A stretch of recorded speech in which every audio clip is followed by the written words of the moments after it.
இன்னைக்கு நம்ம பார்க்க போற கேஸ் வந்துட்டு உண்மையாலுமே இவங்களாம் மனுஷங்க தானா அப்படின்னு யோசிக்க வைக்கிற மாதிரியான ஒரு கொடூரமான கேஸ் தான்.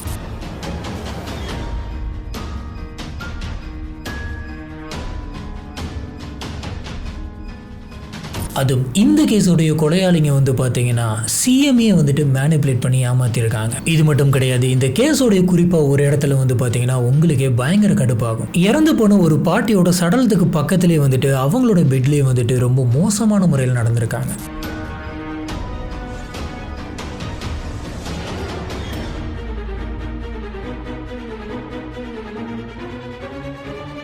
இப்படிப்பட்ட ஒரு கொடூரமான கேஸை பற்றி தான் இன்னைக்கு நம்ம பார்க்க போகிறோம்.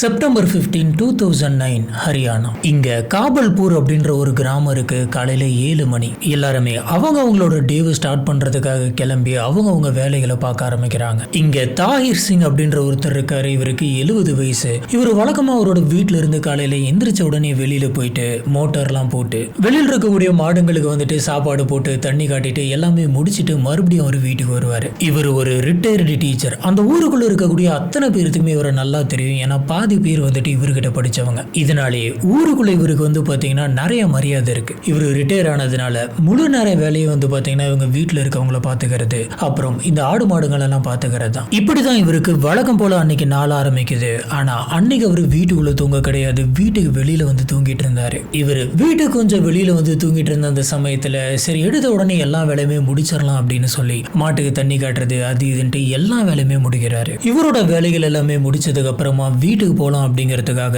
வீட்டு நோக்கி இவர் நடந்து போயிட்டு இருக்காரு. அப்ப வீட்டை சுத்தி நிறைய பறவைங்கள்லாம் வந்துட்டு கத்துற மாதிரியான சத்தம் இவரு கேக்குது. என்னது இது, பறவைங்கள்லாம் கத்திக்கிட்டு இருக்கு, இதுங்களுக்கு தண்ணி வைக்கல அப்படின்ற மாதிரி யோசிக்கிறாரு. இப்பதான் ஒரு விஷயத்தை இவர் நோட் பண்றாரு. அவரோட வீடே வந்து பாத்தீங்கன்னா ரொம்ப அமைதியா இருக்கு. வழக்கமா வெளியில வந்து சமைச்சுக்கிட்டு இருப்பாங்க, உட்காந்து பேசிட்டு இருப்பாங்க, உள்ளார இருக்கக்கூடிய சின்ன பசங்கலாம் வந்துட்டு விளையாடுறது கத்துறதுன்னு இருக்கும். ஆனா அன்னைக்கு வந்து பாத்தீங்கன்னா அந்த வீடே ரொம்ப அமைதியா இருந்திருக்கு. யாருமே வீட்டை விட்டு வெளியிலே இல்லை. அதுவும் இவரோட ஃபேமிலி வந்து பார்த்தீங்கன்னா பெரிய ஃபேமிலி, வீட்டுக்குள்ள நிறைய பேர் இருக்காங்க. அப்படி இருந்தும் யாருமே வெளியில வரலையா, யாருமே ரெடி ஆகலையா அப்படின்ற மாதிரி இவருக்கு தோணுது.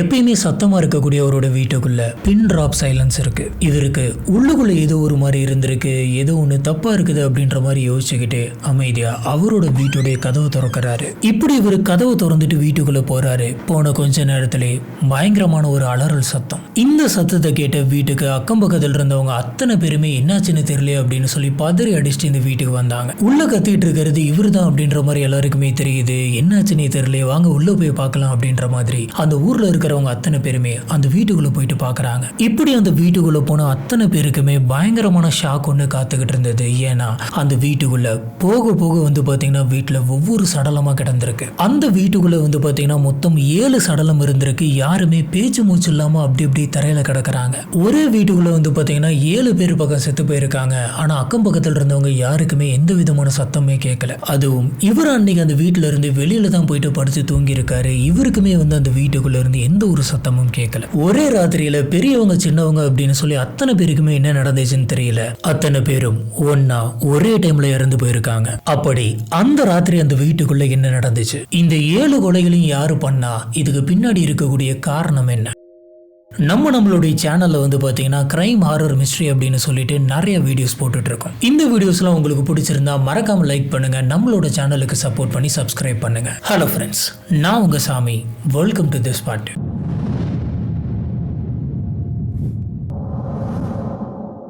முதல்ல இது என்ன ஃபேமிலி, இந்த வீட்டுக்குள்ள யார் யாரெல்லாம் இருந்தாங்க அப்படின்றத பார்க்கலாம். அன்னைக்கு வெளியில தூங்கிட்டு இருந்த தாகிர் சிங், இவர் ரிட்டையர்டு டீச்சர், 70 வயசு. இவரோட ஒய்ஃபான பூரி தேவி, இவங்களுக்குமே வந்துட்டு 70 வயசு ஆகுது. இவங்களுடைய மூத்த மக சுரேந்தர் 45 வயசு.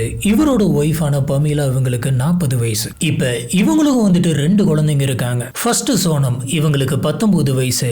ரெண்டாவது அரவிந்த், இவருக்கு 15 வயசு. இப்ப தாகிர் சிங்குக்கு சுரேந்தர் இல்லாம இன்னொரு பையனும் இருக்காரு. இருக்காரு. அவரோட பேர் வந்துட்டு பூபேந்தர். இவர் வந்துட்டு ஆர்மிக்கு போயிட்டாரு. அவரோட ஒய்ஃப் வந்துட்டு இப்ப இல்ல. ஆனா இவருடைய 3 குழந்தைங்க வந்து பாத்தீங்கன்னா இப்ப அந்த வீட்டுக்குள்ள தான் இருக்கு. ஃபர்ஸ்ட் சோனிகா 12 வயசு, மோனிகா 14 வயசு, விஷால் 10 வயசு. 3 பேருமே வந்து பாத்தீங்கன்னா 10, 12, 14 இருக்கக்கூடிய சின்ன சின்ன பசங்க தான். இவங்க எல்லாருமே ரொம்ப சிம்பிளா இருந்தாலும் ரொம்பவே சந்தோஷமா வாழ்ந்துட்டு இருந்தாங்க. ஆனா அதை கெடுக்கிற மாதிரி அந்த வீட்டுக்குள்ள இருந்தவங்க அத்தனை பேருமே ரொம்ப மோசமா இறந்து கிடந்தாங்க. தாகிர் சிங் வந்துட்டு அவங்க குடும்பத்தில் இருந்த அத்தனை பேருமே பார்த்து கதறி கதறி அழுதுட்டு இருக்க அக்கம் பக்கத்தில் இருந்தவங்க அத்தனை பேருமே போலீஸ் ஆபீசர்ஸ்க்கு கால் பண்ணி வர சொல்றாங்க. திடீர்னு போலீஸ் ஸ்டேஷனுக்கு கால் வந்து ஒரு வீட்டுக்குள்ள 7 பேர் இறந்து போயிருக்காங்க அப்படின்னு சொன்னா எப்படி இருக்கும்? இதை கேட்ட போலீஸ் ஆபீசர்ஸ்லாம் பதறி அடிச்சுட்டு அந்த வீட்டுக்கு வராங்க. வந்து பார்த்தவங்க அந்த வீட்டுல மொத்தம் எத்தனை பேர் அப்படின்ற மாதிரி எல்லாத்தையுமே கேட்கறாங்க. அந்த வீட்டுல மொத்தம் 9 பேர் அப்படின்னு தெரியுது. அந்த 9 பேர்ல வெளியில அழுதுட்டு இருக்கக்கூடிய தாகிர் சிங் வந்துட்டு ஒருத்தர். வீட்டுக்குள்ள மொத்தம் 7 சடலம் இருந்திருக்கு. மொத்தம் 8 பேர் தான் இருக்காங்க. அப்ப மீதி இருக்கிற அந்த ஒருத்தர் யாருன்னு பாக்குறாங்க. அந்த வீட்டுக்குள்ள இவங்களுக்கு கிடைக்காத அந்த ஒரு நபர் யாரு அப்படின்னு பாத்தீங்கன்னா 19 வயசான சோனம். போலீஸ் ஆபீசர்ஸ் அந்த வீட்டுக்குள்ள எதனாச்சும் எவிடன்ஸ் கிடைக்குமா அப்படின்ற மாதிரி வீடு ஃபுல்லா சர்ச் பண்ணிட்டு இருந்தாங்க. வீட்டுக்கு அக்கம் பக்கத்தில் இருந்தவங்க அத்தனை பேர்த்தையுமே விசாரிச்சுட்டு இருந்தாங்க. நைட்டு இந்த வீட்டுக்குள்ள இருந்து எந்த விதமான சத்தமே கேட்கலையா? எப்படி உங்களுக்கு கேட்காம இருக்கும்? 7 பேர் இறந்து போயிருக்காங்க, எதுவுமே உங்களுக்கு தெரியல அப்படின்ற மாதிரி விசாரிச்சுட்டு இருந்தாங்க. கூடவே வேற எதனாச்சும் எவிடன்ஸ் கிடைக்குமா அப்படின்ற மாதிரி வீட்டுக்குள்ள சுத்தி சுத்தி தேடிட்டு இருந்த அந்த சமயத்துல தான் அந்த வீட்டுடைய பாத்ரூம் கதவை ஓபன் பண்றாங்க. இப்படி பாத்ரூம் கதவை ஓபன் பண்ணப்ப அந்த பாத்ரூம்குள்ள 19 வயசான சோனம் வந்துட்டு கிடந்திருக்காங்க. இதை பார்த்து ஷாக்கான போலீஸ் ஆபீசர் வந்துட்டு சோனம் இங்க இருக்காங்க அப்படின்றத தெரிஞ்சுக்கிறாங்க. ஏன்னா சோனம் யாராச்சும் வந்து கடத்திட்டு போயிருப்பாங்களோ அப்படின்ற மாதிரியும் போலீஸ்க்கு ஆரம்பத்துல தோணுச்சு. சொல்லப்போனா ஆரம்பத்துல அவங்கள வந்துட்டு காணோம் அப்படின்னு சொல்லிட்டு எல்லா செக் போஸ்ட்டுக்குமே வந்துட்டு அலாட் பண்ணாங்க சோனமுடைய நேம் அப்புறம் ஏஜ் சொல்லி. ஆனா அவங்க அந்த வீட்டுக்குள்ள இருக்கக்கூடிய பாத்ரூம்ல தான் கடந்திருக்காங்க. போலீஸ் ஆபீசர்ஸ் இவங்களும் வந்துட்டு இறந்து போயிருப்பாங்களா அப்படின்ற மாதிரி பதட்டத்தோட பக்கத்துல போயிட்டு பாக்குறாங்க. ஆனா சோனம் வந்துட்டு இறந்து போக கிடையாது, அவங்க மயக்கம் போட்டு தான் விழுந்திருந்திருக்காங்க. அவங்கள தட்டி எழுப்பி பாக்குறாங்க. அவங்க அன்கான்சியஸ்ல இருந்திருக்காங்க, பல்ஸ் எல்லாம் இருந்திருக்கு. இவங்க ஒருத்தவங்க மட்டும்தான் வந்து பாத்தீங்கன்னா அந்த வீட்டுக்குள்ள இருந்து உயிரோடு இருந்திருக்காங்க. அப்புறம் தாகிர் சிங் அவர் வந்துட்டு அன்னைக்கு வீட்டுக்கு வெளியில் இருந்ததுனால தப்பிச்சிட்டாரு. இதுக்கப்புறம் தாகிர் சிங், சோனம் இவங்க 2 பேர்த்தையுமே போலீஸ் ஆபீசர்ஸ் ஹாஸ்பிட்டலுக்கு அனுப்பி வச்சு அவங்களுக்கான ட்ரீட்மெண்ட்ஸ் எல்லாம் வந்துட்டு எடுக்க வச்சிட்டு இருக்காங்க. ஏன்னா அவங்களுமே வந்துட்டு நார்மலா இல்ல, அப்நார்மலா இருந்திருக்காங்க. போலீஸ் வந்து இப்போ அந்த கிரைம் சீனை வந்து கம்ப்ளீட்டா சர்ச் பண்ண ஆரம்பிக்கிறாங்க. அந்த கிரைம் சீன்ல சில விஷயங்கள் தெரிஞ்சது. அதாவது அந்த வீட்டுக்குள்ள வந்து பாத்தீங்கன்னா எல்லாமே கண்ணா பின்னான்னு கலைஞ்சு கிடந்தது. வீட்லயே அவங்க வீட்டுல வச்சிருக்கக்கூடிய நகைகள்லாம் வந்துட்டு சதறி கிடந்தது. நிறைய பணம் வந்து பாத்தீங்கன்னா அங்கங்கன்னு கொட்டி கிடந்தது. இதை பார்த்த உடனே நைட்டு யாரோ ஒருத்தவங்க கொள்ளையடிக்கிறதுக்காக வந்திருக்காங்க, அந்த கும்பல் பண்ணதான் இந்த வேலை அப்படின்ற மாதிரி புரிஞ்சுக்கிறாங்க. இப்போ போலீஸ் ஆபீசர்ஸ்லாம் ரீசெண்டா இந்த மாதிரி எதனாச்சும் சம்பவம் பக்கத்தில் நடந்துச்சா, இந்த மாதிரி எதனாச்சும் ராபரி நடந்திருக்கா அப்படின்ற மாதிரிலாம் செக் பண்ணி பாக்குறாங்க. ஆனா வீட்டுக்கு கொள்ளையடிக்கிறதுக்காக வந்திருப்பாங்க அப்படின்ற அந்த தியரியிலேயே இவங்களுக்கு கொஞ்சம் உடன்பாடு இல்லை. அந்த வீட்டுக்குள்ள சின்ன சின்ன சந்தேகங்கள்லாம் அவங்களுக்கு இருந்தது. அதுல முக்கியமான சந்தேகம் அந்த வீட்டுடைய கதவு, ஜன்னல் எதுவுமே வந்துட்டு உடைக்கப்படல. ஃபோர்ஸா உடைச்சிட்டு வந்தோ மேல இருந்து குதிச்ச மாதிரி எந்த ஒரு தடையுமே அந்த வீட்டுக்குள்ள இல்ல. இதை வச்சு பாக்குறப்ப யாருமே அன்னைக்கு நைட்டு கதவெல்லாம் உடைச்சிட்டு வீட்டுக்குள்ள வர கிடையாது அப்படின்னு தெரியுது. இதெல்லாம் வச்சு பாக்குறப்ப அன்னைக்கு நைட்டு அந்த வீட்டுக்குள்ள இருந்தவங்க வீட்டுடைய கதவை திறந்து வச்சுட்டு தூங்கி இருக்கணும். அப்படி இல்லைன்னா உள்ள வந்தவங்களுக்கு வீட்டுக்குள்ள இருக்கிறவங்களே கதவை திறந்து விட்டு இருக்கணும். எல்லாருக்குமே சந்தேகம் வரக்கூடிய இன்னொரு விஷயமும் இருக்கு. அது என்னன்னா இவங்களுடைய குடும்பம் வந்துட்டு பெரிய குடும்பம் தான், ஆனா அந்த அளவுக்கு வசதியான குடும்பம் கிடையாது. அதே ஊருக்குள்ள இன்னும் நிறைய வசதியோட எத்தனையோ பேர் இருக்காங்க. இப்படி இருக்கிறப்ப கொள்ளையடிக்க வந்தவங்க ஏன் அந்த வீடுகளெல்லாம் விட்டுட்டு இந்த வீட்டை சூஸ் பண்ணணும்? அதுவும் போக இந்த வீட்டுக்குள்ள அதாவது இந்த குடும்பத்தில் இருக்கவங்களோட எண்ணிக்கை வந்துட்டு அதிகம், 9 பேர் பக்கம் இருக்காங்க. தெரியாம எதனாச்சும் மாட்டிக்கிட்டோம் அப்படின்னா கூட அத்தனை பேருமே முழிச்சிருவாங்க. அது அவங்களுக்கு பிரச்சனை தான். இவ்வளவு ரிஸ்க் எடுத்து எதுக்காக திருடனுங்க இந்த வீட்டுக்கு வந்து திருடிட்டு போகணும் அப்படின்ற டவுட் வருது. இதை வச்சு பாக்குறப்ப இது திருட்டுக்காக நடந்த மாதிரி இவங்களுக்கு தெரியல. போலீஸ் ஆபீசர்ஸ் அங்க இறந்து கிடந்த 7 சடலங்களையுமே வந்துட்டு பிரேத பரிசோதனைக்காக அனுப்பி வச்சாங்க. டாக்டர்ஸும் பிரேத பரிசோதனை பண்ணி முடிச்சதுக்கு அப்புறமா ஒரு கம்ப்ளீட் ரிப்போர்ட் ஒன்று தராங்க. இந்த ரிப்போர்ட் படி இந்த 7 பேருமே நைட்டு 11ல இருந்து 2 மணிக்குள்ள தான் இறந்திருக்கணும் அப்படின்னு தெரியுது. இந்த 7 பேருமே எப்படி இறந்திருக்காங்க அப்படின்னு பாத்தீங்கன்னா அவங்களோட கழுத்து வந்துட்டு நெரிக்கப்பட்டு இறந்திருக்காங்க. இவங்களுடைய கழுத்தை வந்துட்டு நல்லா ஸ்ட்ராங்கா இருக்கக்கூடிய ஒரு கைத்தை வச்சுதான் நெரிச்சிருக்கணும் அப்படின்னு சொல்றாங்க. அதுலயும் முக்கியமா அவங்களோட கழுத்துல கெமிக்கல் இருக்கக்கூடிய அச்சு அந்த பேட்டர்னை பார்க்குறப்ப அத்தனை பேர்த்தையுமே ஒரே ரோப் வச்சு தான் கொலை பண்ணியிருக்காங்க. எந்த ஒரு சத்தமே அக்கம் பக்கத்தில் இருக்கவங்களுக்கு கேட்கல. ஆனால் 7 பேர் இறந்திருக்காங்க. இதுக்கான ஆன்சர் வந்துட்டு இந்த ரிப்போர்ட்ல இருக்கு. இவங்களுடைய உடம்புக்குள்ள வந்து பார்த்தீங்கன்னா மயக்க மருந்து அதிகமாக இருந்திருக்குது அப்படின்னு சொல்லி பிரேத பரிசோதனை ரிப்போர்ட் சொல்லுது. குறிப்பிட்ட ஒரு கெமிக்கல் வந்துட்டு அதிகமாக இருக்கு. அந்த கெமிக்கல் இங்கே நான் சொல்ல விரும்பல. ஆனால் அந்த கெமிக்கலோட டோஸ் வந்துட்டு ரொம்ப ரொம்ப அதிகமாக இருந்திருக்கு. இதுல இருந்து என்ன தெரியுது, இந்த கெமிக்கல் டோஸை வந்துட்டு அவங்க சாப்பிட்ற சாப்பாட்டில் இல்லைனா ஜூஸில் தண்ணியில் வந்துட்டு கலந்து கொடுத்துருக்கணும். இது குடிச்சு அந்த வீட்டில் இருந்தவங்க அத்தனை பேருமே வந்து பார்த்தீங்கன்னா மயக்க நிலைக்கு போயிருந்திருக்கணும். அதுக்கப்புறம் கொலைகாரன் எந்த ஒரு எதிர்ப்புமே இல்லாமல் எந்த ஒரு பிரச்சனையுமே இல்லாமல் சுமூகமாக வந்து தூங்கிட்டு இருந்த அத்தனை பேர்த்தையும் ஒவ்வொருத்தங்களையும் வந்துட்டு கழுத்து நெரிச்சு கொலை பண்ணியிருக்கணும். இதில் ஒரு கொடுமையான விஷயம் என்ன அப்படின்னு பார்த்தீங்கன்னா, அந்த 70 வயசான பாட்டியும் விட கிடையாது. சின்ன சின்ன பசங்களான சோனிகா, மோனிகா, விஷால் இவங்களுமே என்ன பண்ணாங்க அப்படின்னு தெரியல. எல்லாத்தையுமே கொண்டிருக்கானுங்க. போலீஸ் ஆஃபீஸர்ஸ் அடுத்தடுத்து அந்த வீட்டை செக் பண்ணிட்டு இருந்த அந்த சமயத்தில் அந்த வீட்டுக்கு மேலே, அதாவது அந்த வீட்டுக்குள்ள இருக்கக்கூடிய அந்த ஃபர்ஸ்ட் ஃப்ளோர்ல 2 நபர்கள் வந்துட்டு பாதி மயக்க நிலையில நல்லா படுத்து தூங்கிட்டு இருந்திருக்காங்க. அந்த 2 பேர் வந்து பாத்தீங்கன்னா இந்த குடும்பத்தை சேர்ந்தவங்களே கிடையாது. ஒருத்தர் பேரு சுனில்குமார், இன்னொருத்தங்க பேரு மனோஜ்குமார். இந்த வீட்டுக்கு கொஞ்சம் கூட சம்பந்தமே இல்லாத இந்த 2 பேர் யாரு அப்படின்னு சொல்லி போலீஸ் ஆபீசர்ஸ் அவங்க 2 பேருத்தையுமே தட்டி எழுப்பியிருக்காங்க. 2 பேருமே அரை மயக்கத்தில் இருந்திருக்காங்க. போலீஸ் ஆபீசர்ஸ் மேற்கொண்டு இவங்களை விசாரிச்சப்ப இவங்க 2 பேருமே தங்களை எலக்ட்ரீஷியன் அப்படின்னு சொல்லிக்கிறாங்க. இந்த வீட்டுக்குள்ள கொஞ்சம் ஒயரிங் ப்ராப்ளம்லாம் இருந்தது. அதனால கம்ப்ளீட்டா சரி பண்றதுக்காக எங்க 2 பேர்த்தையும் வர வச்சாங்க. டாகிர் சிங் தான் வந்து பாத்தீங்கன்னா எங்களை வர வச்சாங்க. டாகிர் சிங், சாயந்தரம் லேட் ஆயிடுச்சு, ரொம்ப நேரம் வேலை பார்த்துட்டீங்க, அதனால நீங்க இன்னைக்கு எங்களோட வீட்டிலே தங்கிக்கங்க, சாப்பிட்டுருங்க, சாப்பிட்டு போயிட்டு படுத்துக்கங்க அப்படின்ற மாதிரி சொன்னாரு. அதனாலதான் நாங்க அந்த வீட்டுல சாப்பிட்டு மேல இருக்கக்கூடிய ரூம்ல போயிட்டு படுத்து தூங்கிட்டோம் அப்படின்னு சொல்றாங்க. இவங்க சொன்ன இந்த விஷயம் வந்து பாத்தீங்கன்னா போலீஸ் ஆபீசர்ஸ்க்கு கொஞ்சம் வித்தியாசமா இருந்தது. காரணம் என்னன்னா, இந்த தாகிர் சிங் வந்துட்டு யாருன்னே தெரியாத 2 எலக்ட்ரீஷியனை வந்து அவருடைய வீட்டுக்குள்ளேயே தங்க வச்சிருந்திருக்காரு. அந்த வீட்டுக்குள்ள பொண்ணுங்களா இருக்காங்க, சின்ன குழந்தைங்களா இருக்காங்க. அப்படி இருக்கிறப்ப இந்த தைரியத்துல யாருன்னே தெரியாத இந்த 2 ஸ்ட்ரேஞ்சர்ஸை தங்க வச்சிருப்பாரு அப்படின்னு யோசிக்கிறாங்க. இதுல இந்த சுனில்குமார், மனோஜ்குமார் 2 பேருமே பாதி கான்சியஸ்ல இருந்ததுனால இவங்களுக்கு என்னாச்சுன்னு தெரியல அப்படின்னு சொல்லி இவங்களையுமே வந்துட்டு ஹாஸ்பிட்டல் போயிட்டு அட்மிட் பண்றாங்க. இப்ப இந்த விஷயத்தை வச்சு போலீஸ் ஆபீசர்ஸ்க்கு இன்னொன்னு ரொம்ப கிளியரா புரிஞ்சிருது. அது என்ன அப்படின்னு பாத்தீங்கன்னா, அந்த கொலைகாரன் சாப்பிட்ற சாப்பாட்டுல, தண்ணியில இல்ல ஜூஸ்ல எல்லாம் வந்துட்டு மயக்க மருந்து கொடுத்து தான் இந்த கொலைகளை பண்ணியிருக்கான். அப்படின்னா இந்த கொலைகாரன் வீட்டுக்கு வெளியாள் கிடையாது, வீட்டுக்குள்ளே இருக்கக்கூடிய ஒரு ஆள், அதுவும் இந்த வீட்டை பத்தி எல்லாமே தெரிஞ்ச ஒரு நபர். இப்போ போலீஸ் ஆஃபீஸர்ஸ்க்கு வந்த ஃபர்ஸ்ட் கொஸ்டின் என்ன அப்படின்னு பார்த்தீங்கன்னா, எதுக்காக தாகிர் சிங் அன்னைக்கு வெளியில போயிட்டு படுத்து தூங்கினாரு? ஏன்னா தாகிர் சிங்கோடைய ரொட்டீனை வச்சு பார்க்குறப்ப அவர் எப்பயுமே வீட்டுக்குள்ள தான் படுத்து தூங்குவாரு. விடிஞ்சதுக்கு அப்புறமா வெளியில போயிட்டு தண்ணி போடுவாரு, ஆடு மாடுங்களுக்கெல்லாம் தண்ணி காட்டுவாரு, சாப்பாடு வைப்பாரு. இப்படி இருக்கிறப்ப எதுக்காக அன்னைக்குன்னு பார்த்து தாகிர் சிங் வெளியில போயிட்டு படுத்து தூங்கணும்? இதுல ஏதோ ஒன்று சந்தேகமா இருக்கிற மாதிரி இவங்களுக்கு தோணி இருக்கு. போலீஸ் ஆஃபீஸர்ஸ் டாக்டர் கிட்ட போயிட்டு தாகிர் சிங்கை பத்தி விசாரிச்சப்ப அவரு கொஞ்சம் அன்கான்சியஸ் ஸ்டேட்டுக்கு போயிருக்காரு. இவரோட உடம்புலையுமே இந்த கெமிக்கல் வந்துட்டு இருந்திருக்கு. ஆனா வேற எந்த ஒரு பாதிப்புமே பெருசா இல்ல, நீங்க பேசலாம் அப்படின்னு சொல்றாங்க. இதனால போலீஸ் ஆபீசர்ஸ் வந்துட்டு தாகிர் சிங் கிட்ட என்ன நடந்துச்சு அப்படின்ற மாதிரி கேட்கறாங்க.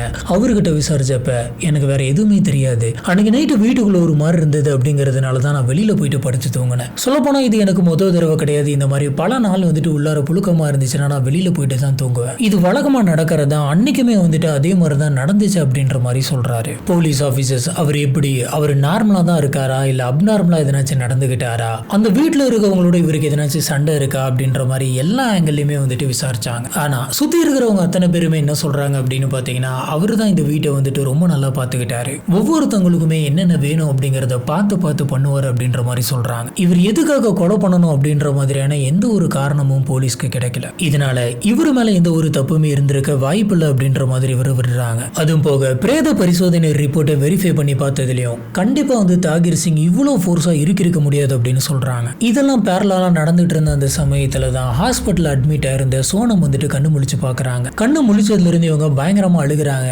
டாக்டர்ஸ் எல்லாம் வந்துட்டு இவங்களை காம் டவுன் பண்றாங்க. போலீஸ் ஆபீசர்ஸ் டாக்டரோட அட்வைஸ்க்கு அப்புறம் சோனமை போயிட்டு விசாரிக்கிறாங்க. இப்படி விசாரிச்சதுல சோனம் வந்துட்டு ரொம்பவே பயந்து போயிருக்காங்க, ரொம்பவே பதட்டமா இருக்காங்க அப்படின்றது தெரியுது. சோனம் கிட்ட என்ன நடந்துச்சு அப்படின்னு கேக்குறப்ப, நாங்க எல்லாருமே டின்னர் சாப்பிட்டோம், டின்னர் சாப்பிட்டதுக்கு அப்புறம் என்ன நடந்துச்சுன்றது கிளியரா தெரியல, ஆனா சில கொள்ளையர்கள் வந்துட்டு வீட்டுக்குள்ள இறங்கினாங்க. இறங்கி காசு எங்கன்னு சொல்லி கேட்டுட்டு இருந்தாங்க. அது மட்டும் எனக்கு லைட்டா ஞாபகம் இருக்கு அப்படின்ற மாதிரி சொன்னாங்க. போலீஸ் ஆபீசர்ஸ் வந்துட்டு எவ்வளவு விசாரிச்சு பார்த்திருக்காங்க.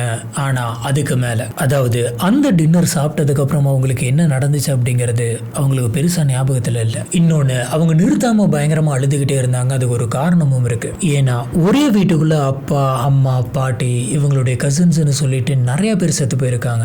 இவங்களுக்கு குடும்பமே இப்ப இல்ல. இப்படி ஒரே வீட்டுல 7 பேர் இறந்திருக்காங்க. ஒரு குடும்பமே ஒரு ராத்திரியோட இல்ல அப்படின்னு தெரிஞ்சதுக்கு அப்புறமா இந்த நியூஸ் வந்துட்டு பயங்கர வைரலா பரவுது. மீடியா எல்லாமே வந்து பாத்தீங்கன்னா இந்த நியூஸை கவர் பண்றாங்க. ஹாஸ்பிட்டல் இருக்கக்கூடிய இவங்க கிட்டயும் போயிட்டு கேமரா எடுத்துட்டு போயிட்டு பேசுறாங்க. இந்த நியூஸ் ரிப்போர்ட்ஸ் எல்லாம் வந்துட்டு பயங்கர காட்டுத்தீயா பரவ ஹரியானாவுடைய சீஃப் மினிஸ்டரான பூபேந்தர் சிங்கே வந்துட்டு ஸ்டேட் ஹாஸ்பிட்டலுக்கு போயிட்டு அந்த 19 வயசான சோனம்க்கு போயிட்டு ஆறுதல் சொல்றாரு. இப்ப இந்த கேஸ் வந்துட்டு இவ்வளவு பெருசா பரவிட்டதுனால போலீஸ் ஆபீசர்ஸ்க்கு கூடுதலான ரெஸ்பான்சிபிலிட்டி இருந்தது. கண்டிப்பா இந்த கேஸ் வந்துட்டு உடனடியா சால்வ் பண்ணி ஆகணும், குற்றவாளியை உடனே கண்டுபிடிச்சாகணும் அப்படின்னு சொல்லிட்டு இவங்களுக்கு மக்கள் மத்தியிலும் சரி, கவர்மெண்ட் மத்தியிலும் சரி நிறைய பிரஷர் இருந்தது. இவ்வளவு பிரஷர் போயிட்டு இருந்ததுனால போலீஸ் ஆபீசர் வந்துட்டு சீக்கிரமா இந்த கேஸை சால்வ் பண்ணி ஆகணும், சீக்கிரமா உண்மையான குற்றவாளி யார் அப்படிங்கறத கண்டுபிடிச்சாகணும் அப்படின்ட்டு இருந்தாங்க. இதனால போலீஸ் ஆபீசர்ஸ் பாத்தீங்கன்னா அவங்க வீட்டுல இருக்கக்கூடிய அத்தனை பேருத்தோட கால் ரெக்கார்ட்ஸையும் வந்துட்டு ட்ராக் பண்றாங்க. அந்த வீட்டுக்குள்ள இருக்கிற அத்தனை பேரும் கடைசியா யார்கிட்ட பேசியிருக்காங்க, கடைசியா யார் அவங்கள பார்த்திருக்காங்க, எல்லாத்தையுமே நோட் பண்றாங்க. அதுலயும் முக்கியமா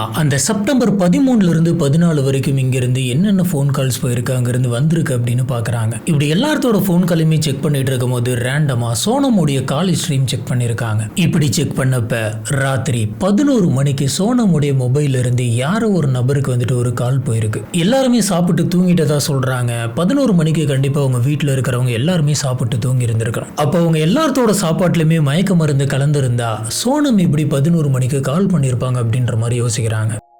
சரி, 11 மணிக்கு இவங்க யாருக்கு கால் பண்ணியிருக்காங்க அப்படின்னு பார்த்தீங்கன்னா நவீன் அப்படின்ற ஒரு நபருக்கு கால் பண்ணியிருக்காங்க. இந்த நவீன் வந்துட்டு வேற யாரும் கிடையாது, அதே ஏரியாவில் வாழ்ந்துட்டு இருக்கக்கூடிய ஒரு நபர். இப்போ நவீனை பற்றியும் நவீனுக்கும் சோனமுக்கும் இடையில என்ன இருக்கு அப்படின்றத பற்றி சுற்றி இருக்கிறவங்க அத்தனை பேர்த்திட்டையுமே போலீஸ் ஆஃபீஸர்ஸ் விசாரிச்சாங்க. இப்படி விசாரிச்சதுல இந்த நவீன் அப்புறம் சோனம் இவங்க 2 பேருமே பக்கத்தில் தான் சின்ன வயசுல இருந்தே வளர்ந்துருக்காங்க. 2 பேருமே சைல்ட்ஹுட் ஃப்ரெண்ட்ஸ். 2 பேருமே வளர ஒரு கட்டத்தில் இவங்களுக்குள்ள இருந்த அந்த ஃப்ரெண்ட்ஷிப் வந்து பார்த்தீங்கன்னா லவ்வா மாறுது. சோனம் BA ஃபர்ஸ்ட் இயர் படிச்சிட்டு இருக்காங்க. இந்த நவீன் வந்துட்டு ஒரு கம்ப்யூட்டர் டிப்ளமோ படிச்சிட்டு இருக்கான். இவங்க 2 பேருமே வந்து பாத்தீங்கன்னா ரொம்ப சீரியஸான ரிலேஷன்ஷிப்ல இருந்தாங்க. எப்ப பாரு ஒண்ணா வீட்டுக்கு தெரியாம வெளியில சுத்திட்டு இருப்பாங்க. இந்த கேஸ் நடந்துட்டு இருந்த அந்த சமயத்துல இவங்களுக்கு வெறும் 19 வயசு தான் இருந்திருக்கும். இவங்களோட ரிலேஷன்ஷிப் வந்துட்டு எந்த லெவலுக்கு எக்ஸ்ட்ரீம் போகுது அப்படின்னு பாத்தீங்கன்னா இவங்க 2 பேரும் அடிக்கடி பிசிக்கல் ரிலேஷன்ஷிப்லயுமே இருந்திருக்காங்க. இப்படியே போய்கிட்டு இருந்த சமயத்துல ஒரு தடவை இவங்க வீட்டுல மாட்டிக்கிறாங்க. இவங்களோட லவ் மேட்டர் வந்துட்டு வெளியில தெரியுது. சரி, சின்ன வயசுல இருந்தே பக்கத்துல இருக்கும், ஒரே கம்யூனிட்டி அப்படின்றதுனால கண்டிப்பா கல்யாணம் பண்ணி தந்துருவாங்க அப்படின்ற மாதிரி 2 பேருமே நினைச்சிட்டு இருந்தாங்க. ஆனா ஒரே கம்யூனிட்டியா இருந்தாலும் அங்கதான் வந்து பாத்தீங்கன்னா ஒரு பயங்கரமான ட்விஸ்ட் இருந்தது.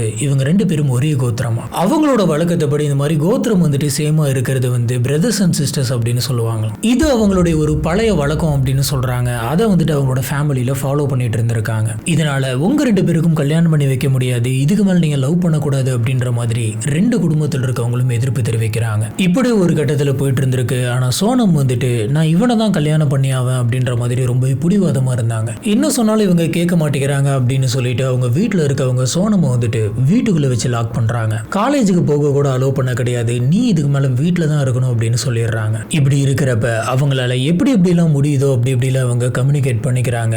யாருக்கும் தெரியாம மறுபடியும் வெளியில போயிட்டு மீட்டும் பண்ணிக்கிறாங்க. இவங்க 2 பேர்த்தோட வீட்டுல இருக்கிறவங்க பண்றது இவங்க 2 பேருக்குமே சுத்தமா பிடிக்கல. இப்படி நம்ம இவங்களோட பேச்சையை கேட்டுட்டு இருந்தோம் அப்படின்னு சொன்னா நம்ம வாழ முடியாது, நம்ம எதனாச்சும் ஒரு முடிவு எடுத்தே ஆகணும் அப்படின்ற மாதிரி யோசிக்கிறாங்க. 2 பேரும் உட்காந்து நிறைய பேசுறாங்க. பேசினதுக்கு அப்புறம் இவங்க எடுத்த முடிவு அவங்க வீட்டுல இருக்கக்கூடிய அத்தனை பேருத்தையுமே கொலை பண்ணணும் அப்படின்றதான். லவ்வுக்காக வந்துட்டு நிறைய சண்டை போடுவாங்க. எனக்கு அந்த பையன் தான் வேணும், அந்த பொண்ணு தான் வேணும் அப்படின்னு சொல்லி பிடிவாதமா இருப்பாங்க. ஆனா இவங்க அதெல்லாம் பண்ணாம டைரக்டா கொலை பண்ணலாம் அப்படின்ற மாதிரி முடிவு எடுத்திருக்காங்க. அதுவும் ஒருத்தர் 2 பேர்த்து இல்ல, ஒட்டுமொத்த குடும்பத்தையும், தன்னுடைய சொந்த குடும்பத்தையும் கொலை பண்ணிடலாம் அப்படின்னு முடிவு பண்ணதுக்கு அப்புறமா இவங்க அத்தனை பேருமே நம்மளுக்கு அகெயின்ஸ்ட் ஆயிருவாங்க. எப்படி சத்தமே இல்லாம கொலை பண்ணலாம் அப்படின்ற மாதிரி 2 பேருமே பிளான் போட்டு இவங்க எல்லாத்தையுமே மயக்கமாக்கிடலாம், மயக்கமானதுக்கு அப்புறமா கொலை பண்ணிடலாம் அப்படின்னு முடிவு எடுக்கிறாங்க. இதுக்காக நவீன் வந்துட்டு தன்னோட ஃப்ரெண்ட் சர்க்கிள் இருக்கக்கூடிய 1-2 பேர்த்துக்கிட்ட போயிட்டு விசாரிக்கிறான். இப்படி விசாரிச்சப்ப ஜாசு அப்படின்ற ஒரு நபருடைய கான்டாக்ட் வந்துட்டு இவங்களுக்கு கிடைக்குது. அந்த ஜாசு மூலியமா ஓம்பீர் அப்படின்ற ஒரு நபரை வந்துட்டு பிடிக்கிறாங்க. அந்த நபர்கிட்ட 100 மாத்திரை வந்துட்டு வாங்கி இருந்திருக்காங்க. அது கம்ப்ளீட்டா அன்கான்சியஸ் போயிட்டு தூங்க வைக்கிற மாதிரியான மாத்திரை. இந்த அத்தனை மாத்திரையுமே வாங்கினதுக்கு அப்புறம் நவீன் என்ன பண்றான் அப்படின்னு பாத்தீங்கன்னா அந்த எல்லா மாத்திரையுமே நல்ல நல்லா மிக்ஸ் பண்ணி அடிச்சு பவுடர் ஃபார்முக்கு மாத்திரம். இப்போ இந்த பவுடரை கொண்டு வந்துட்டு சோனம் கிட்ட கொடுக்கறான். இதை நீ சமைக்கிற பொருளை வந்துட்டு கலந்துரு, மாட்டிக்காத மாதிரி கொடுத்துரு அப்படின்ற மாதிரி சொல்றான். இப்போ சோனம் வந்துட்டு சின்ன சின்னதாக நிறைய பொருளில் கலந்து பார்த்துருக்காங்க. எதுல கலந்தா நம்ம மாட்டிக்க மாட்டோம் அப்படின்ற மாதிரி யோசிக்கிறாங்க. இப்படி யோசிச்சு இவங்க டிசைட் பண்ண பொருள் தான் சப்பாத்தி மாவு. இந்த பவுடரை சப்பாத்தி மாவுல கலந்தோம் அப்படின்னு சொன்னா கண்டிப்பா கண்டுபிடிக்க முடியாது அப்படின்னு யோசிச்சிருக்காங்க. இதுக்காக அன்னைக்கு செய்ய போற சப்பாத்தி மாவுல கிடையாது, மொத்தமாவே அந்த சப்பாத்தி மாவு பேக்கெட்லேயே வந்துட்டு கம்ப்ளீட்டா கலந்துருக்காங்க. இந்த எந்த விஷயமே தெரியாத அவங்களோட அம்மா வந்துட்டு வீட்டில் இருக்கக்கூடிய அத்தனை பேருக்குமே சமைச்சு தரணும் அப்படிங்கிறதுக்காக இவங்களுக்கும் சேர்த்து தான் இத்தனை நாள் சோறு போட்டு இவங்களுக்கும் சேர்த்து சமைக்கணும் அப்படிங்கிறதுக்காக அவங்க போயிட்டு எல்லாருக்குமே சப்பாத்தி உருட்டி இருக்காங்க. சப்பாத்தி கோலமெல்லாம் வச்சதுக்கு அப்புறமா வீட்டில் இருக்கக்கூடிய அத்தனை பேருக்கும் கூப்பிட்டு சாப்பிட கொடுக்குறாங்க. எல்லாருமே சாப்பிட்டு இருக்காங்க. இந்த சமயம் தான் வந்து பார்த்தீங்கன்னா அவங்க வீட்டில் அன்னைக்கு எலக்ட்ரிஷியன் ஒர்க் வந்து நடந்துகிட்டு இருந்தது. இந்த வீட்டில் எலக்ட்ரிஷியன் ஒர்க் பண்ணிட்டு இருந்த சுனில், மனோஜ் இவங்க 2 பேர்த்தையுமே தாகிர் சிங் வந்துட்டு ரொம்ப லேட் ஆயிடுச்சு, நீங்க இங்கேயே தங்கிக்கங்க, இங்கேயே சாப்பிட்டுக்கங்க அப்படின்னு சொல்லி நல்ல மனசோட சொல்லியிருக்காரு. இப்போ தாகிர் சிங் என்ன சொல்றாரு அப்படின்னு பார்த்தீங்கன்னா தன்னுடைய பேரனான அரவிந்த் கிட்ட இவங்க 2 பேருக்குமே சாப்பாடு கொண்டு வந்துட்டான், இவங்க சாப்பிட்டு இன்னைக்கு மேலே வந்துட்டு ரெஸ்ட் எடுத்துக்கிட்டோம் அப்படின்ற மாதிரி சொல்லியிருக்காரு. இதனால அரவிந்த் வந்துட்டு அந்த வீட்டில் செஞ்ச சப்பாத்தி எடுத்துட்டு வந்து இவங்க 2 பேருக்குமே தந்திருக்கான். இவங்க 2 பேரும் அன்னைக்கு நைட் அந்த வீட்டில் தான் சாப்பிட்டுருக்காங்க. சாப்பிட்டு முடிச்சதுக்கு அப்புறமா மேல் போர்ஷனுக்கு போயிட்டு படுத்திருக்காங்க. அது வரைக்கும் மட்டும்தான் இவங்களுக்கு ஞாபகம் இருக்கு. மயக்க மருந்து கலந்த சப்பாத்தியை மட்டும்தான் சாப்பிட்டுருக்காங்க. அதுக்கப்புறமா இவங்களோட கழுத்தை வந்துட்டு நெரிக்கல அப்படின்றதுனால இவங்களுக்கு பெருசா எந்த ஒரு பாதிப்புமே இல்லை. இப்ப இந்த விஷயத்துல இருந்து தாகிர் சிங் எப்படி தப்பிச்சிருக்காரு அப்படின்னு பாத்தீங்கன்னா அன்னைக்கு அவருக்கு உண்மையாலுமே உடம்பு சரியில்லாம போயிடுது. நைட்டு வந்துட்டு ஒரு மாதிரி இருந்ததுனால அவரால் அன்னைக்கு நைட்டு சாப்பிட முடியல. சரி வீட்டுக்குள்ள ஒரு மாதிரி இருக்கு, நம்ம வெளியில போயிட்டு தூங்கலாம் அப்படின்றதுனால தான் இவர் வீட்டில இருந்து வெளியில போயிட்டு படுத்திருக்காரு. அது அவரோட நல்ல நேரமோ விதியோ என்னமோ தெரிய கிடையாது. அவர் மட்டும் அந்த குடும்பத்திலிருந்து தப்பிச்சிடறாரு. இப்படி எல்லாருமே சப்பாத்தி சாப்பிட்டதுக்கு அப்புறம் எல்லாருமே மயங்கி விழுகிறாங்களா அப்படின்றத சோனம் வந்துட்டு அங்கிருந்தே பார்த்துட்டு இருக்காங்க. இப்ப ஒவ்வொருத்தரா வந்து பாத்தீங்கன்னா மயக்கம் போட்டு விழுந்துட்டு இருக்காங்க. கடைசி நபர் மயக்கம் போட்டு விழுகிற வரைக்கும் சோனம் வந்துட்டு அந்த வீட்டுல வெயிட் பண்ணிக்கிட்டு இருந்தாங்க. இப்படி எல்லாருமே மயங்கினதுக்கு அப்புறம் உடனடியாக போனை எடுத்து நவீனுக்கு கால் பண்ணி இப்ப வா அப்படின்னு சொல்றாங்க. இந்த கால் பண்ண அடுத்த கொஞ்ச நேரத்திலேயே நவீன் அந்த வீட்டுக்கு வரான். இவங்க 2 பேரும் ஒரு கயிறு எடுத்து கொஞ்சம் கூட மனசாட்சி இல்லாம அந்த வீட்டில் இருக்கக்கூடிய தன்னோட குடும்பத்தை சேர்ந்த ஒவ்வொருத்தரையா வந்து கழுத்தை நெரிச்சு கொண்டிருக்காங்க. தன்னுடைய பாட்டி, அம்மா அப்படின்னு ஆரம்பிச்சு அதை வீட்டில் இருந்த சின்ன சின்ன பசங்களை கூட கொண்டிருக்காங்க. இப்ப எல்லாருமே மயக்கத்துல தான் இருந்திருக்காங்க அப்படின்றதுனால எந்த ஒரு அப்போசிஷனும் இல்லை, யாருக்குமே வந்துட்டு எந்த ஒரு சத்தமும் கேட்கல. நவீன் அந்த வீட்டுக்குள்ள வரும்போதே யாருக்குமே தெரியாத மாதிரி ரொம்பவே பொறுமையா தான் வந்திருக்கான். போலீஸ் ஆபீசர்ஸ் நினைச்சது கரெக்ட், அந்த வீட்டுக்குள்ள எந்த ஒரு ஃபோர்ஸ் என்றுமே இல்லை, யாருக்குமே தெரியாம சோனம் தான் கதவை திறந்து வச்சிருக்காங்க. இதுவரைக்கும் நான் சொன்னது மட்டும் கிடையாது, இப்போ நான் சொல்ல போறதுதான் வந்து பாத்தீங்கன்னா பயங்கர ஷாக்கிங்கான ஒரு விஷயம். எல்லாரையும் கொலை பண்ணி முடிச்சதுக்கு அப்புறமா தன்னுடைய பாட்டி கட்டில வந்துட்டு பாட்டியோட சடலத்துக்கு பக்கத்திலே இவங்க 2 பேரும் வந்து பாத்தீங்கன்னா கொஞ்சம் கூட மனசாட்சி இல்லாம பிசிக்கல் ரிலேஷன்ஷிப்ல இருந்திருக்காங்க. இப்படி ஒரு கேவலமான விஷயத்தை நீங்க கேள்விப்பட்டிருக்க மாட்டீங்க. அதாவது மனுஷங்களா இருந்தா கொஞ்சமாச்சும் மனசாட்சி இருக்கும், மனுஷங்களே இல்லை அப்படின்றப்ப நம்ம என்ன எதிர்பார்க்கறது. சோனம் வந்துட்டு என்ன நினைச்சிட்டாங்க அப்படின்னு பாத்தீங்கன்னா உங்களுக்கு என்னாச்சு அப்படின்னு சொல்லி நாளைக்கு போலீஸ் கேட்டாலோ, நீங்க மட்டும் எப்படி தப்பிச்சீங்க அப்படின்ற மாதிரி போலீஸ் கேட்டாலோ, எனக்கு என்ன நடந்துச்சுன்னே தெரியல, நான் பாத்ரூம்குள்ள போயிட்டு உள்ளார கதவை தாழ்பால் போட்டுட்டேன், அப்படியே பாத்ரூம்ல மயங்கி விழுந்துட்டேன் போல இருக்கு. வந்து அந்த கொள்ளைக்காரங்க வந்துட்டு கதவை தட்டி தட்டி பார்த்துட்டு கதவை திறக்காததுனால நம்ம மாட்டிக்க கூடாதுன்னு கிளம்பிட்டாங்க அப்படின்ற மாதிரி நம்ம போலீஸை மேனிபுலேட் பண்ணி டைவர்ட் பண்ணிடலாம் அப்படின்னு நினைச்சாங்க. இப்ப இவங்க பாத்ரூம்ல போயிட்டு இந்த செட்டப் பண்ணதுக்கு அப்புறம் உள்ள இருந்த நவீன் வந்துட்டு என்ன பண்றான் அப்படின்னு பாத்தீங்கன்னா வெளியில வந்து வெளியில் இருக்கிற எல்லா பொருளுமே வந்துட்டு கொள்ளை அடிச்சுட்டு போன மாதிரி கலைச்சு விடுறான். அந்த வீட்டுக்குள்ள இருக்கக்கூடிய நகையெல்லாம் எடுத்து அங்கங்க போட்டு இருந்திருக்கான், பணத்தெல்லாம் வந்துட்டு விசிறி அடிச்சிருக்கான். மொத்தத்தில் அந்த வீட்டுக்குள்ள வந்துட்டு கொள்ளைக்காரங்க வந்தாங்க, திருடிட்டு போயிட்டாங்க. அதுக்கு எதிராக இருந்த இவங்க எல்லாத்தையுமே கொலை பண்ணிட்டாங்க. இதுதான் வந்துட்டு இவங்க பிளான் பண்ணது. ஆனா இவங்களோட பிளான்குள்ளே வந்து பாத்தீங்கன்னா எக்கச்சக்கமான ஓட்டு இருக்குது. அது வெளியில இருந்து பாக்குறப்போ உங்களுக்கு தெரிஞ்சிருக்கும். கீழே கிடக்கிற பணத்தை பார்த்த உடனே இவங்க பிளான் பண்ண மாதிரி தான் போலீஸ் நினைச்சாங்க. ஆனா எந்த ஒரு ஃபோர்ஸ் என்ட்ரியுமே இல்லைன்னு உடனே இந்த கேஸ் வந்துட்டு மாறிடுது. இதெல்லாம் நடந்து முடிஞ்சதுக்கு அப்புறமா ஒண்ணுமே நடக்காத மாதிரி அங்கிருந்து இவன் கிளம்பிடுறான். காலையில தாகிர் சிங் வழக்கம் போல எல்லாத்துக்குமே தண்ணி கட்டிட்டு உள்ள வந்திருக்காரு, கத்திருக்காரு. இதுதான் வந்து பாத்தீங்கன்னா நடந்திருக்கு. இப்போ போலீஸ் ஆபீசர்ஸ் பண்ண அந்த இன்வெஸ்டிகேஷன்ல என்னென்னலாம் கிடைச்சிருக்கு அப்படின்னு பாத்தீங்கன்னா சோனமும் நவீனும் வந்துட்டு எல்லாத்தோட கழுத்தையும் நெரிக்கிறதுக்காக யூஸ் பண்ண அந்த கயிறு கிடைச்சிருக்கு. அந்த கயித்துல இவங்க 2 பேர்த்தோட ஃபிங்கர் பிரிண்ட்டுமே இருக்கு. அது மட்டும் இல்ல அதே கயிறு தான் வந்துட்டு இவங்க அத்தனை பேர்த்தோட கழுத்தையும் நெரிச்சிருக்கு அப்படின்ற மாதிரியான மார்க் வந்துட்டு கழுத்துல இருக்கு. இந்த மாத்திரையை பத்தி இவனுக்கு யார் சொல்லியிருக்காங்க, யார் இவனுக்கு இந்த 100 மாத்திரையை வித்தா அப்படின்ற எல்லா டீடைல்ஸ் ஸ்டேட்மெண்ட்ஸ் எல்லாத்தையுமே எடுத்து வச்சிருக்காங்க. இவங்களுக்கு ஹெல்ப் பண்ண அந்த ஜாசோ, அந்த ஆம்பேர், இவங்க 2 பேர்த்தையுமே போலீஸ் ஆபீசர்ஸ் கண்டுபிடிச்சு விசாரிக்கிறாங்க. அவங்களும் உண்மையை சொல்லிட்டாங்க. இப்ப நவீன் மூலியமாவும் சுற்றி இருக்கிறவங்க மூலியமாவும் இந்த 2 பேருக்கு மூலியமாவும் போலீஸ் ஆஃபீஸர்ஸ்க்கு எல்லாம் உண்மையுமே தெரிய வந்துருச்சு. இவங்க சோனம் கிட்ட போயிட்டு கேட்குறாங்க. சோனம் மறுபடியும் இவங்களுக்கு தெரிஞ்சிருச்சு அப்படின்றதே தெரியாம பல கதைகளை வந்துட்டு சொல்லிட்டு இருந்தாங்க. நான் வெளியில மயக்கப்பட்டு விழுந்துட்டேன், இல்ல நான் பாத்ரூம்குள்ள போய் தான் மயக்கப்பட்டு விழுந்தேன் அப்படின்னு மாத்தி பேசியிருக்காங்க. போலீஸ் ஆஃபீஸர்ஸ் இப்ப சோனமோட வாயிலிருந்து இந்த உண்மையை வெளியில வர வைக்கணும் அப்படின்னு நினைச்சதுனால எங்களுக்கு இந்த விஷயம்லாம் தெரிஞ்சிருச்சு அப்படின்றத சொல்லல. உண்மையை சொல்லி நீ தானே பண்ண, நீ மட்டும் எப்படி தப்பிச்ச அப்படின்ற மாதிரி வாயை கிளறி ஒரு கட்டத்தில் எல்லா உண்மையுமே வர வச்சிருக்காங்க. இப்போ இந்த கேஸ் வந்து பார்த்தீங்கன்னா 2014 மார்ச் 6 வந்துட்டு கோர்ட்டுக்கு வருது. கோர்ட்ல இந்த எவிடன்ஸ் எல்லாத்தையுமே பார்க்குறாங்க, எல்லா விஷயத்தையுமே விசாரிக்கிறாங்க. விசாரிச்சு முடிச்சதுக்கு அப்புறம் இவங்க பண்ணதெல்லாம் கேட்டுட்டு இப்படிப்பட்ட ஒரு ஒஸ்டான கேரக்டர் நான் பார்த்ததே இல்லை அப்படின்னு சொல்லி சோனம் அப்புறம் நவீன் இவங்க 2 பேருக்குமே மரண தண்டனை கொடுக்குறாங்க. இதுக்கு மாத்திரை கொடுத்து ஹெல்ப் பண்ண அந்த 2 பேருக்குமே ஆயுட்கால தண்டனை கொடுக்குறாங்க. இந்த தீர்ப்பு வந்து பார்த்தீங்கன்னா அதுக்கப்புறம் ஆகஸ்ட் 8, 2018 வந்துட்டு கன்ஃபார்ம் பண்ணப்படுது. இந்த கேஸை விசாரிச்ச நீதிபதியை வந்துட்டு இவங்க 2 பேரும் மான்ஸ்டர்ஸ் அப்படின்னு சொல்றாரு. மேற்கொண்டு இவங்க இந்த மரண தண்டனையிலிருந்து தப்பிக்கணும் அப்படிங்கிறதுக்காக நிறைய பெட்டிஷன் வந்துட்டு போட்டுட்டே இருந்திருக்காங்க. ஒரு கட்டத்தில் 2018 அக்டோபர் 12 வந்து பாத்தீங்கன்னா இவங்களுடைய தண்டனைகள் வந்துட்டு குறைக்கப்படுது. அதாவது மரண தண்டனையா இருந்ததெல்லாம் வந்துட்டு ஆயுள்கால தண்டனையா மாத்திட்டாங்க. ஆயுள்கால தண்டனையா இருந்த இந்த மாத்திரை வித்த 2 பேருக்கு வந்துட்டு ஃபைனை மட்டும் கட்ட வச்சு சில வருஷங்கள் மட்டும் தண்டனை கொடுத்து அமைச்சிட்டாங்க. இந்த தீர்ப்பு வந்து பார்த்தீங்கன்னா அந்த சமயத்தில் ஹரியானா மக்களுக்கு பயங்கரமான கோபத்தை ஏற்படுத்துச்சு. வீட்டில் இருக்கிற அத்தனை பேருக்கு இவ்வளோ கொடூரமாக கொலை பண்ணியிருக்காங்க. 10 வயசு 12 வயசு 14 வயசு பையன்லாம் வந்துட்டு கொலை பண்ணியிருக்காங்க. அவங்களுக்கு வெறும் ஆயுள்கால தண்டனை மட்டும்தானா அப்படின்ற மாதிரி போராட்டம்லாம் பண்ணாங்க. இதுதான் இன்னைக்கு நம்ம பார்க்குற இந்த கேஸ். எதனால நீங்கள் இந்த கொலைகளெல்லாம் பண்ணியிருக்கீங்க அப்படின்னு கேட்டதுக்கு இவங்க 2 பேரும் லவ்வுக்காக பண்ண அப்படின்னு சொல்கிறாங்க.